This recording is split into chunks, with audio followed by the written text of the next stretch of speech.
చట్టం, న్యాయం, నిజాయితీ, నిబద్ధత ఇవి లేనప్పుడు ఏ గెలుపు గెలుపే కాదు, ఏ ఓటమి అసలు ఓటమే కాదు. ఎస్, ఆంధ్రప్రదేశ్ రాష్ట్రంలో పట్టపగలే అందరూ చూస్తుండగానే ప్రజాస్వామ్యాన్ని అపవాస్యం చేసేలా పచ్చమూక రెచ్చిపోయింది.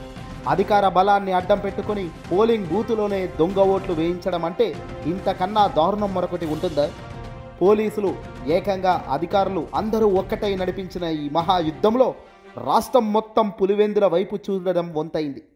పోలింగ్ బూతులలో దొంగ ఓట్లు వేస్తున్నారని పోలీసులకు స్వయంగా తెలిసినప్పటికీ పోలీసులే దగ్గరుండి వేయించే కార్యక్రమం చేయడం అంటే ఇంతకన్నా ప్రజాస్వామ్య హననం అంటే ఇంతకన్నా మరొకటి ఉంటుందా?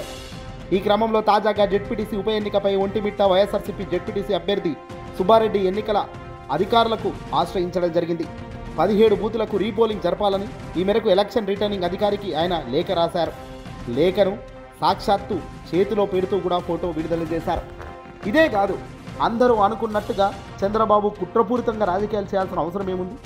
నిజంగా ఆంధ్రప్రదేశ్ రాష్ట్రం మొత్తం జరిగిన 2024 ఎన్నికల్లో ఏకంగా 90% ఓటు షేరు మాకే వచ్చేసింది, మేమే గెలిచేస్తామని చెప్పుకుంటున్న వీళ్ళు కేవలం ఒక మాజీ ముఖ్యమంత్రి ఎమ్మెల్యే అని చెప్తున్నారు కదా. మీరు చెప్పినట్టే ఒక ఎమ్మెల్యే అభ్యర్థిగా ఉన్న సొంత నియోజకవర్గంలో కేవలం చిన్న ఎన్నిక ఈ ఎన్నిక. మరి ఎందుకు ఇంత దారుణంగా ఫోకస్ చేసి రెచ్చిపోతున్నారంటే ఇక్కడే సార్ భయం. ఎక్కడ జగన్ మళ్ళీ విజృంభిస్తాడో అన్న భయం. జగన్ కంచుకోటలో పూర్తిగా ఫుల్ స్టాప్ చేయాలన్న కాంక్ష. కానీ ఇవన్నీ కూడా నెరవేరే కార్యక్రమాలు కావు అని తెలిసినప్పటికీ ఇలాంటి అడుగులు ఏ రకంగా హీరోని ఎవరిని చేశాయి, విలన్ని ఎవరిని చేశాయో ప్రజలు ఇప్పటికే చర్చించుకుంటున్నారు. తాజాగా పులివెందుల వేదికగా ఉప ఎన్నిక బ్రహ్మాండంగా ముగిసింది అని చెప్పేదానికి ఒక్కటంటే ఒక్క ఆస్కారం లేనే లేదు. పులివెందుల వేదికగా టీడీపీ నచ్చినోడు నచ్చినట్టుగా ఓట్లు వేస్తూ అడ్డంగా ముందుకు వెళ్ళారు. పులివెందుల జెడ్పీటీసీ ఉప ఎన్నిక పోలింగ్ ప్రజాస్వామ్యం కూని అని ఇందుకే అంటున్నారు. బహుశా ఈవీఎంలను కాకుండా బ్యాలెట్ పేపర్ విధానం ఇక్కడ వాడడమే కారణమా? ఈవీఎంలు ఉంటే పని ఈజీ అయ్యేదని తాజాగా చంద్రబాబు నాయుడు గారు లాంటి వాళ్ళు ఆలోచిస్తుంటారు. ఎందుకంటే ఈవీఎంలు ఉంటే తెర వెనక పని స్మార్ట్గా స్వీట్గా అయిపోయేది. కానీ ఈ బ్యాలెట్ పేపర్ మేనేజ్ చేయాలి అంటే లక్షలకు లక్షలు వేలకు సంఖ్యలో పక్క వాళ్ళను పోగేసి పంపించాలి. తద్వారా రచ్చ అవుతుంది, తద్వారా బయటపడుతుంది. ఇది శాంపులా, లేదంటే ఇదే కార్యక్రమం రేపు రాష్ట్రం మొత్తం జరిగే కార్యక్రమం కూడా ఉంటుందా? రేపు 2024-29 మధ్యలో ఎన్నికలు ఎప్పుడొచ్చినా అది జమిలీ ఎన్నికలన్నా ఏ ఎన్నికలన్నా బ్యాలెట్ పేపర్ విధానమే శ్రీకారం చుట్టాలి అని గట్టి పట్టు మీద ఉన్న వాళ్లకు ఇది ఒక శాంపుల్ మచ్చగా చంద్రబాబు తన రాజకీయాన్ని చూపిస్తున్నారు.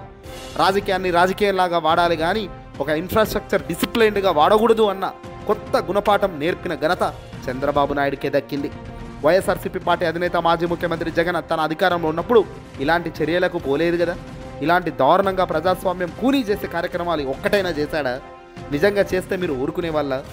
ఈరోజు ఈవీఎంలలో ఏకంగా లేవు కాబట్టి, బ్యాలెట్ పేపర్ విధానం ఇక్కడ ఉంది కాబట్టి ఈ చిన్న ఉప ఎన్నికల్లో కూడా గెలవాలి అన్న తపన మీలో గట్టిగా ఇంత దారుణంగా బలపడి అన్యాయంగా గెలవాలి అనుకుంటున్న మీ కోరిక చూస్తుంటే నిజంగా మీరు ఎంత దుర్మార్గపు ఆలోచన కలిగిన వారో అర్థమవుతుంది ప్రజానీకంకు.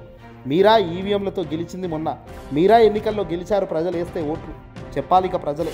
ఎందుకంటే నిజంగా ప్రజలు ఇచ్చిన గెలిపే మీదైతే 90% మీరే గెలిచారని మీరు చెప్పుకుంటుంటే, గొప్ప మ్యాండేట్ అని మీరు అనుకుంటుంటే, మరి ఎందుకయ్యా ఈ పులివెందులో జరిగే ఈ జెడ్పీటీసీ ఎన్నికలపై ఇంత శ్రద్ధ? ఎందుకయ్యా ఇంత దారుణంగా పక్క నుంచి జమ్మలమడుగు నుంచి ప్రజలను తీసుకొచ్చి మరి ఇక్కడ ఓటర్ స్లిప్ ఒకరి దగ్గర ఉంటే మరొకరి దగ్గర ఓటు వేసి వస్తున్నారు? ఎవడు ఎక్కడ ఓటేస్తున్నాడో కూడా తెలియని పరిస్థితుల్లో ఈరోజు ఓటర్లు లబోదిబోం అంటుంటే పోలీసులు నోరు తెరిచి నిలబడ్డమే తప్ప పెద్దగా స్పందించే పరిస్థితే లేదు. పైగా పోలీసుల ముందే దొంగ ఓటర్లు దర్జాగా వెళ్ళి దొంగ ఓట్లు వేసొస్తుంటే కూడా చలనం లేకుండా చూస్తున్న వ్యవస్థను చూస్తుంటే సిగ్గుతో తల దించుకోక తప్పని పరిస్థితి. ఈవీఎంలు ఉంటే పని ఈజీ అయ్యేదని చంద్రబాబు గుసగుసలాడుతున్నట్టు ఇప్పుడు సమాచారం అందుతుంది. ఎందుకంటే ఈవీఎంలు లేకపోయేసరికి పని ఇంత దారుణంగా ఉంది. ఇది పులివెందుల్లో కాబట్టి ఈ రకంగా బయటపడిందా? రాష్ట్రంలో ఎక్కడైనా బ్యాలెట్ పేపర్ విధానం రేపు రాబోయే రోజుల్లో పెడితే ఇలాంటి చర్యలు మేము చేస్తాము, ఎలాగైనా మేము గెలిచే పద్ధతిలోనే గెలుస్తాము అనుకుంటే మాత్రం సిగ్గుచేటే తల దించుకునే పరిస్థితి. చంద్రబాబు అయినా ఎవరైనా ఆలోచించాల్సింది ఒకటి, ప్రజల్లో విశ్వసనీయత కోల్పోయినప్పుడు, ప్రజల్లో మీ మీద నమ్మకం బలపడుతున్నప్పుడు మీరు ఏ కార్యక్రమం చేసినా ఎంత గొప్పగా చేద్దామనుకున్నా అది పూర్తిగా ఫెయిలే అవుతుంది. ప్రజలు ఆశీస్సులు మీ వైపు ఉన్నప్పుడే, ప్రజల దీవెనలు మీ వైపు ఉన్నప్పుడే ఆ పార్టీ, ఆ రాజకీయ నాయకుడికి మనుగడ. అది కనుక కోల్పోతే నిజంగా అంతకన్నా సిగ్గుచేటు, దారుణమైన చేదు అనుభవాలు రాబోయే కాలంలోనే ఉంటాయి. ఈరోజు ప్రజలు ఇచ్చిన తీర్పు, ప్రజల మ్యాండేట్ను తుంగలోకి దొక్కి చేస్తున్న ప్రతి చర్య, ప్రతి కార్యక్రమం రాష్ట్రం మొత్తం గమనిస్తుంది. ఇదా కూటమి నేతలు చేస్తున్న పనులు, ఇవా కూటమి నేతలు ప్రభుత్వాన్ని అడ్డుపెట్టుకొని చేస్తున్న కార్యక్రమాలు అంటూ రెచ్చిపోతున్న విధానానికి శ్రీకారం చుడతారు ప్రజలు. ఈరోజు పులివెందులో డిఎస్పీ సైతం కాల్చి పాడేస్తా నా కొడక అన్న వైరల్ వీడియో ఇప్పుడు వైరల్గా మారిన సంగతి మనకు తెలిసిందే. ఏదేమైనా ఎంత దారుణంగా అధికారం మదంతో వాళ్ళు చేస్తున్న ప్రతి చర్యకు ప్రతిచర్య ఉండదా? ప్రతిచర్య ఉండకుండా వదిలేసే అంత గొప్ప వ్యక్తుల వైఎస్ఆర్సీపీ వాళ్ళు డెఫినెట్గా బదులు తీర్చుకుంటారు. మాటకు మాట, దెబ్బకు దెబ్బ అన్నట్టుగానే మీరు ఏ అధికారాన్ని పట్టుకొని, ఏ అధికారంతో వేలాడుతూ ఈ కార్యక్రమాలన్నీ చేస్తున్నారో అదే అధికారం వాళ్ళ వంతు వెళ్ళినప్పుడు మీరు దేశం విడిచి వెళ్ళిపోయినా కూడా లాక్కొచ్చి నిలబెట్టే పరిస్థితి ఉంటుందని స్వయంగా దర్జాగా వాళ్ళు ముఖం మీదే చెప్తున్నారు ఈ పొద్దు. మరి రాబోయే కాలంలో ఎలాంటి పరిస్థితులు ఉంటాయన్నది గమనించుకోవాలి. ఈవీఎంలతో పని ఈజీ అయ్యేదేమో కానీ బ్యాలెట్ పేపర్లు ఉండేసరికి దొరికిపోతున్నారని ఇప్పుడు అంతా కూడా చర్చించుకుంటున్నారు. ఎంత చర్చించుకున్నా ఏం జరిగినా ఒక వ్యక్తి వచ్చి ఒకేసారి కాకుండా మరోసారి వేస్తున్న ఓట్లు, దానికి సంబంధించిన సాక్ష్యాలు కూడా వైసీపీ వాళ్ళు సోషల్ మీడియాలో ఈ పాటికే పోస్టులు పెడుతున్నారు.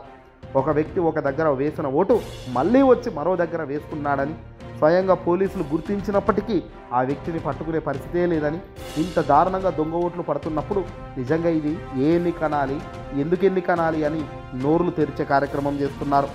జమ్మలమడుగు, అనంతగిరి, గుడం చెరువు పంచాయతీ, గ్రామ పంచాయతీల్లో గ్రామ టీడీపీ లీడర్ బాల ఉగ్రమం కూడా పులివెందుల జెడ్పీటీసీ ఎన్నికల్లో దొంగ ఓటు వేయడం అంటే ఇంతకన్నా దారుణం మరొకటి ఉంటుందా? అలా జాబితాలను పరిశీలిస్తే కర్మలవారిపల్లె సర్పంచ్ పుల్లారెడ్డి, గూడెం చెరువుకు చెందిన పాతకొంటి శివారెడ్డి, చిన్న దొండలూరుకు చెందిన రామచంద్రయ్య, కలవటలకు చెందిన రాజన్న, ఒకరు ఒక దిక్కు ఉంటే మరొకరు మరో దిక్కు. దిక్కేదైనా ఎన్నికలకు వచ్చామా, దొంగ ఓటు వేశామా, వెళ్ళామా, చంద్రన్న దగ్గర మార్కులు కొట్టేశామా, ఇది టీడీపీ కూటమి వైఖరి. ఇందులో మెయిన్ జెండా మొత్తం తెలుగుదేశం పార్టీకి సంబంధించిన వాళ్ళే భారీగా రిగ్గింగ్కు పాల్పడుతున్నారు అనేది క్లియర్గా తెలుస్తుంది. మరి ఇందులో జనసేన పాత్ర ఉందా? అవినాష్ రెడ్డి గారు తాజాగా చేసిన వ్యాఖ్యల్లో తమను ఓటు వేయనీయకుండా టీడీపీ గుండాలు అడ్డుకుంటున్నారని, ఏజెంట్లుగా కూర్చున్న మహిళలు బెదిరిస్తున్నారని, కత్తులు కర్రలతో పోలింగ్ కేంద్రాలకు వచ్చారని, పోలింగ్ కేంద్రాల నుంచి మహిళా ఏజెంట్లు వెళ్ళకపోతే పరిణామాలు చాలా తీవ్రంగా ఉంటాయని ఆయన హెచ్చరించారు. వచ్చిన వారంతా ఇతర ప్రాంతాల నుంచి తమ గ్రామాల్లోకి వచ్చి ఎవడెవడో ఓట్లు వేస్తున్నాడని అవినాష్ రెడ్డి తెలిపారు. తన గ్రామంలో 600 ఓట్లకు గాను 300 మంది గూండాలు మోహరించారని, తమ ఓటు హక్కును అడ్డుకునే అధికారం తెలుగుదేశం పార్టీ నేతలకు ఎవరిచ్చారని ఆయన అన్నారు. గతంలో ఎప్పుడూ ఇటువంటి దౌర్జన్య దారుణాలు లేవని, మహిళలను కూడా చూడకుండా తమను బూతులు తిడుతున్నారని, చంపుతామని బెదిరిస్తున్నారని ఇక్కడ అవినాష్ రెడ్డి ఎంపీ స్థానంలో స్పష్టం చేశారు. చట్టం చుట్టం కాదని, తగిన చర్యలు ఖచ్చితంగా ఉంటాయని, ఎవడెవడైతే ఎక్కువ చేస్తున్నాడో వాళ్ళందరినీ చూస్తున్నామని, పూర్తిగా ప్రజాస్వామ్యంలో ప్రజలు ఇచ్చిన హక్కు ఓటు హక్కు, ఆ ఓటు హక్కు వినియోగించకుండా మీరు చేస్తున్న చర్యకు ప్రతిచర్య ఖచ్చితంగా ఉంటుందన్నారు. ఏదేమైనా ఈ దారుణానికి నిజంగా ముగింపు పలకాల్సిందే, ప్రభుత్వం దిగి రావాల్సిందే.